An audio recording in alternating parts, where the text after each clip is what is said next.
The alleged rape of a 17-year-old girl in Hyderabad has sent shockwaves across the country. The minor went to a club for a party and was allegedly gang raped by a group inside a car on Saturday. The police have identified 5 accused in the case. 3 are minors.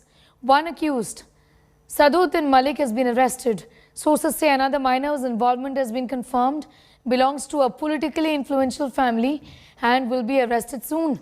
India Today has accessed CCTV footage from outside the pub on the fateful day. A group of boys and girls can be seen outside the pub. A political slugfest has erupted, with the Congress hitting out at the KCR government and saying that crime against youth is increasing in Telangana. On Friday, BJP workers carried out a massive protest at a city police station in Hyderabad. The BJP has questioned the role of the police, asking why the state government acted so late. Meanwhile, the TRS has said the culprits will not be spared. So, based on the technical evidences, based on the CC footage analysis, based on the CDR analysis, our officers, they were able to identify 5 persons. That is corroborating with the statement of the victim, and within 48 hours we could identify the accused, and today we have arrested one of the accused. His name is Saduddin Malik, 18 years, he is a major. His father's name is Malik Gulam Saji, and he is a resident of Kupalkuda of Hyderabad. Unfortunately, a young girl has been abducted from a pub and rape has been committed on her by none other than the TRS and the MIM leaders' children. What's happening in Telangana? What kind of a lawlessness that is happening? Unfortunately, it's become a hub of drugs and pubs. Take action against them. Government never took an action. Police never took an action. If you look at the FIR, the conspiracy of the police and the government clearly amplifies. On 31st, the complaint was lodged. Today is 3rd. 3 days are over. Even now, police has not arrested a single person. Meanwhile, communal fight has reached Tamil Nadu's Madurai. Left party Dravida Kazakam has raised derogatory slogans against Hindu practices. The party now faces charges of sloganeering and harming religious sentiments. Here's a detailed report.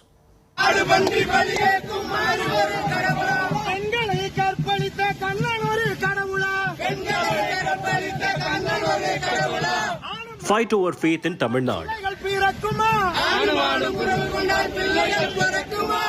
The Dravidar Karagam faces charges of sloganeering and insults against Hindu gods and rituals. The political outfit is facing action for raising alleged derogatory slogans against Hindu practices. 3 cases for insulting religious sentiments have been filed.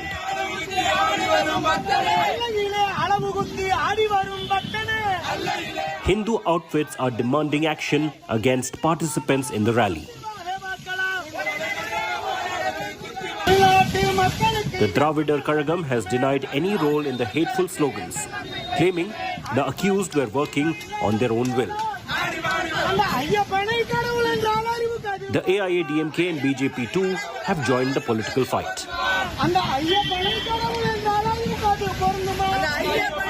It's their culture.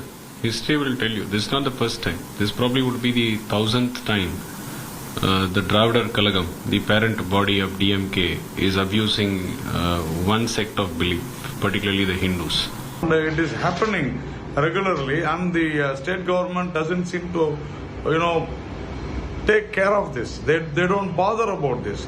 The Chief Minister, Mr. M.K. Stalin, had assured the Tamil Nadu people that anyone who is trying to create disharmony among the public will not be left, but it is increasing day by day. The opposition has come down on the DMK for alleged inaction against attempts to create disharmony. The AIADMK and the BJP have lashed out at the ruling party DMK as well, stating that the DMK has been silent about the entire issue and have also demanded that action be taken against those involved in insulting the religious sentiments of the Hindus. With camera person Daniel, From Chennai, this is Akshay Nath for India Today. The Mandir Masjid controversy is escalated in Karnataka. Ahead of Vishwa Hindu Parishad's protests, Mandya police is on high alert.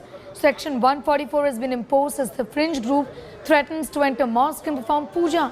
However, permission for any march or procession has been denied by state authorities. This protest is going to begin from Mandya to Jamia Masjid in Sri Rangapatna in Karnataka. Earlier, Hindu organizations claimed that masjid was built after Tipu Sultan raised the Mudala Vaglu Hanuman Mandir. Meanwhile, on the 2nd of June, the superintendent archaeologist also requested for videography of the east entrance of the mosque complex.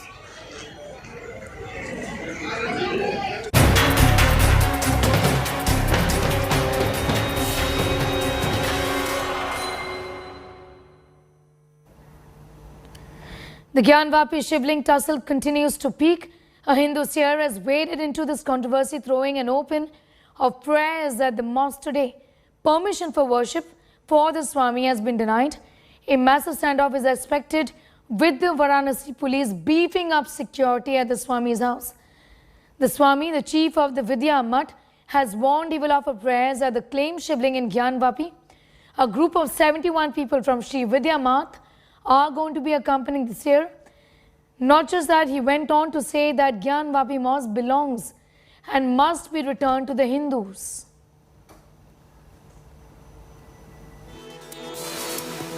हम जगत गुरु शंकराचार्य जी महाराज के शिष्य हैं। जगत गुरु शंकराचार्य जी महाराज सनातन धर्म के सर्वोच्च धार्मिक नेता हैं। उनके द्वारा आदेश हुआ कि काशी में भगवान अपने मूल स्थान पे पुनः प्रकट हो चुके हैं। जा करके समस्त हिंदू समाज की ओर से और हमारी भी तरफ से तुम उनकी पूजा अर्चना करो। हम स्वस्थ उतने नहीं हैं कि अभी काशी की तत्काल यात्रा कर सकें, इसलिए तुम जाओ और करो। Mohan Bhagwat's remark on Gyanvapi has triggered a debate. The RSS chief has said everyone should respect the court's rulings on Gyanvapi, also saying that people should stop digging for shivlings under every mosque. His comments come even as protests are being held in many places to reclaim places of worship. Does Bhagwat's statement mark a change in the RSS's position, or is he being misinterpreted? Here's more. प्रतीकात्मक कुछ हमारी विशेष श्रद्धा थी, ऐसे स्थानों के बारे में हमने कहा, लेकिन रोज एक मामला निकालना नया, ये भी नहीं करना चाहिए। हमको झगड़ा क्यों बढ़ाना है? RSS chief Mohan Bhagwat wading into the Gyanvapi debate. The head of the Sangh Parivar has made his stand clear for the first time since fresh petitions were filed in the Varanasi court by Hindus seeking permission to pray at the mosque. Bhagwat said the Gyanvapi dispute involves issues of faith and the court's decision on it should be accepted by all. आपस में मिल बैठकर सहमति से कोई रास्ता निकाले, लेकिन हर बार नहीं निकल सकता। इसमें कोर्ट में जाते हैं तो फिर कोर्ट जो निर्णय देगा उसको मानना चाहिए। Even as petitions are being filed across the country to reclaim places of worship, including monuments like the Qutub Minar, Bhagwat sounded a note of caution. Gyanvapi के बारे में हमारी कुछ श्रद्धाएं हैं, परंपरा से चलती आई, हम कर रहे, ठीक है, परंतु हर मस्जिद में शिवलिंग क्यों देखना? He added that the RSS had already made it clear that its participation in the Ayodhya agitation was an exception. The BJP, which has largely stayed away from the controversy, has backed the RSS chief. देखो, जो लोग अभी तक सुबह से शाम तक RSS को, बीजेपी को, मोदी जी को पानी पी पी करके कोसते थे, ये उनके लिए आईना है। Bhagwat's remarks on Gyanvapi were welcomed by the Shiv Sena, which also claims to be a Hindutva party. मैं मोहन राव भागवत जी का जो बयान है उसका स्वागत करता हूँ। ये दर्दिन का झमेला बंद होना चाहिए, नहीं तो देश देश नहीं रहेगा। While Bhagwat has disassociated the Sangh from the growing number of claims on mosques, will it reflect on the ground? Bureau Report, India Today.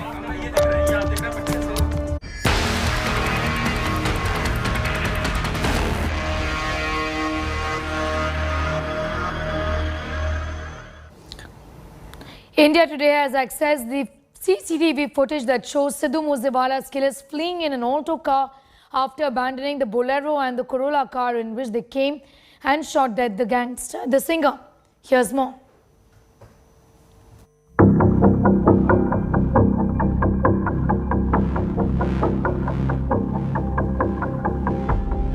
6 days after the murder of Punjabi singer Sidhu Moosewala, India Today has accessed a video linked to the suspects. CCTV footage of 2 suspects in a Bolero car has emerged.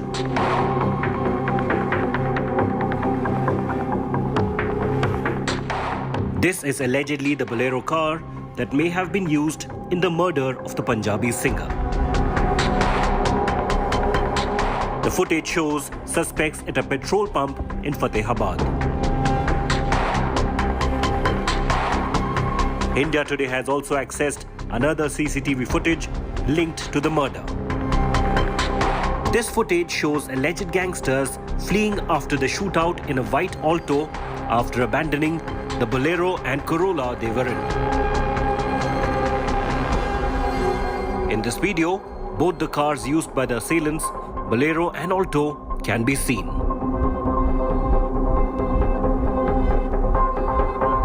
This comes after Goldie Brar, who has close ties to the Lawrence Bishnoi gang, admitted that he ordered the hit to avenge the death of gangster Vicky Midhukheda.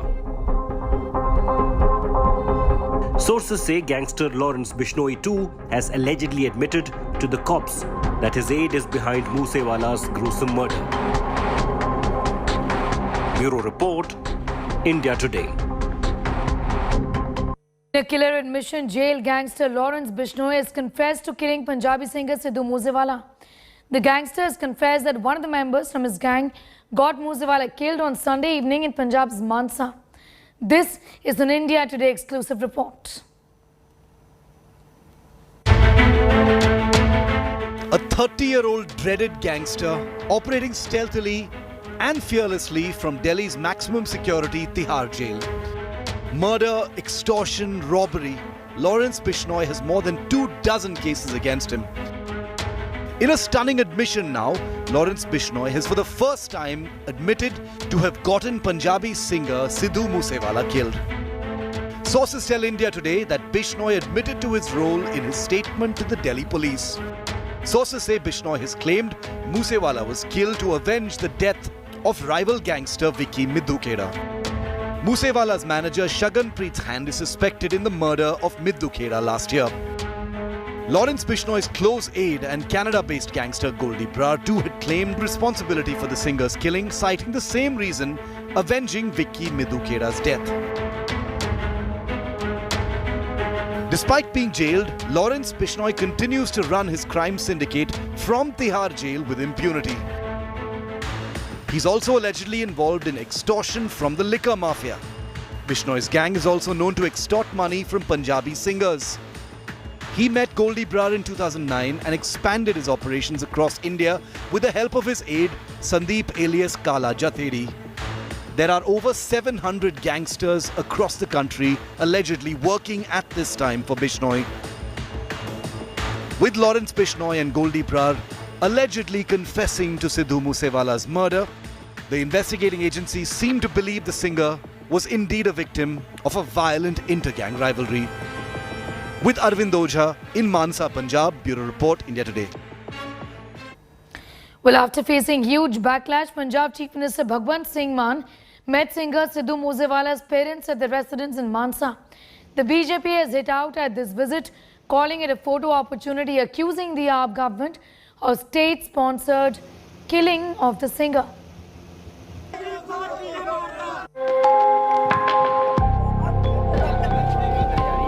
Five days after Sidhu Moosewala's murder, Punjab Chief Minister Bhagwat Mann reached the singer's house in Mansa to meet his grieving parents. Under fire for downgrading VIP security of Moosewala and making the details public, Mann drove straight into the singer's house that had turned into a virtual fortress. Hours before the Punjab Chief Minister's arrival, an Aam Aadmi Party MLA faced the wrath of villagers. He had to return without meeting the singer's family.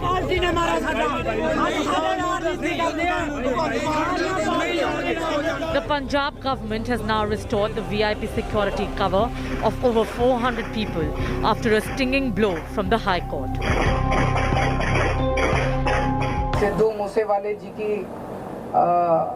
हत्या की गई, वो एक बेहद अफसोस वाली बात थी और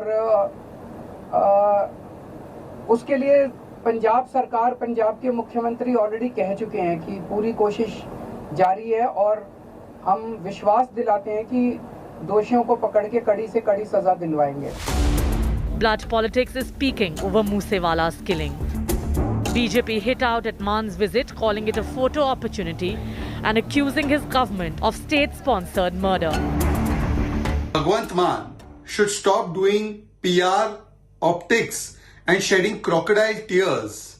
Instead, he must tell us what real action has been taken against those who are responsible for the state-sponsored killing of Sidhu Moosewala, Punjab's young son and a world-renowned artist. 5 दिन के बाद मुख्यमंत्री, स्टेट के मुख्यमंत्री जिन्होंने अभी तक मुंह ही नहीं खोला इस इश्यू के ऊपर, 5 दिन बाद अगर जाएं तो सबसे पहले तो यही बताता है कि उनके अंदर कितना खौफ और डर है इस चीज को लेके कि जो उन्होंने गलत काम किया, परिवार उसको कैसे आगे से अपना गुस्सा और तकलीफ जाहिर करेगा। Hours after the singer's death, his father had written a letter to Bhagwat Man criticizing his government for linking his son's murder to a gang war. He also demanded an apology from the Punjab police chief. As blame game and politics continue, those who shot Moosewala still remain at large. Bureau Report, India Today. Some news just coming in. Major success for forces in Jammu and Kashmir, where Hizbul commander has been killed in an encounter. Nisar Kande has been gunned down in Anantnag.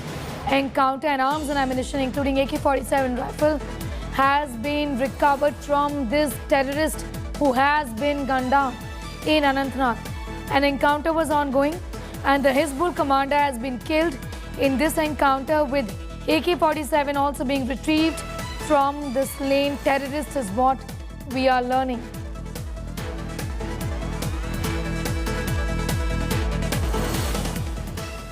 More news from Jammu and Kashmir. 2 targeted killings in just one day. There is no end to terror attacks in the valley. The Home Minister chaired a meeting, a high-level one, to review the security. This was attended by the Army Chief, the NSA, the Jammu and Kashmir DGP and the Director General of BSF and also the DG of CRPF. The spotlight now is on the Modi government to act. Will this trigger a massive response? Here's more.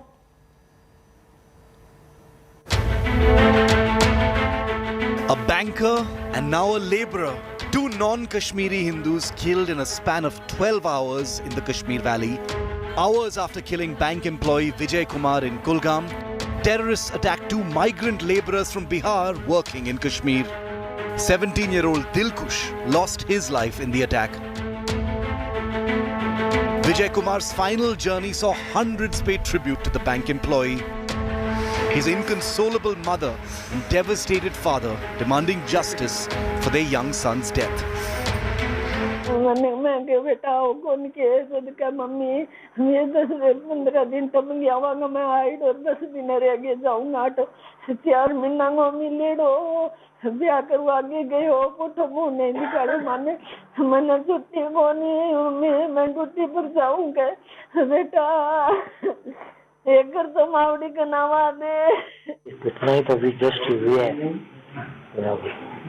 Government कुछ समय तो लेती है लेकिन कुछ व्यवस्था कर दे तो अच्छा है। लेकिन मैं ये सोचता हूँ कि जहाँ से ये किलिंग के लिए तैयार होते हैं वहीं से पहले इनकी जासूसी से पकड़ में आ जाए तो वहाँ पहुँचे उससे पहले ही इनको खत्म कर सकते हैं। Jammu and Kashmir has been rattled by a string of targeted killings in recent months. 8 people have lost their lives in the last 27 days in the Union Territory, triggering panic among non-Muslims. And these are not random killings. India Today has accessed a full dossier that reveals how the plot to kill innocent civilians was hatched last year in Muzaffarabad in Pakistan-occupied Kashmir. The intelligence alert scooped by India Today gives out precise details of Pakistan's Bleed Kashmir plot. A meeting of Pakistan Intelligence Agency officers with terror groups was held way back in September last year. A plan was then made at the meeting to target non-locals, Kashmiri pundits and security officers in Kashmir. And if any local civilians came in the way, so be it, that would be the cost of this jihad. Weapons were supposed to be smuggled through Uri and Tangdar. How many more innocent lives are at risk now that Pakistan's nefarious agenda, a familiar one, has once again been revealed? It's time to put a stop to Pakistan-sponsored terrorism and restore peace to the valley. And the government is on notice to deliver it as quickly as possible. With Arvind Ojha, Bureau Report, India Today. The shattering video of Kulgam banker Vijay Kumar's killing has revealed a new terrorist strategy in the valley. Terrorists used a pistol, fired 2 shots and fled. Not an AK-47, but a small pistol. Nearly 150 pistols have been recovered from terror hideouts in the valley. This is the new pistol jihad. We're telling you more in our next report. Question 2. Are pistols more effective than rifles? Pistols are not as effective as assault rifles, but are very useful at short range. The fact that their small size allows attackers to close the distance makes up for their shortfall in actual bullet range. Is there a shortage of AK-47 rifles forcing a shift to pistols? On the contrary, there's no shortage at all of assault rifles and Kalashnikov weapons for terrorists. After the fall of Afghanistan last year, in fact, a huge surplus of such assault rifles is proven to have become available to jihadi terror forces in Pakistan and POK, with consignments of those weapons finding their way into the Kashmir hinterland as well. So it isn't a shortage that's driving the pistol shift. So is there a shift in terror strike tactics? And that brings us to the core of the matter, a shift in tactics where terrorist groups are increasingly employing lesser trained hit squads that are able to hide in plain sight with minimal training and able to wield pistols. Such shooters don't need rifle training in terror camps, but just a few days of firing practice. And this makes the turnaround and return on investment for terror groups much higher. These CCTV images of banker Vijay's assassin captures fully the pistol shift in Valley jihadi terror. And while the pressure is on, the age of jihadi pistol warfare could be here to stay. Bureau Report, India Today. That report brings us to the end of this edition. For all news and updates, do log on to our website. That's indiatoday.in. You can also download the India Today app. Our special entertainment show in the club on the other side of this break. Do stay on for that.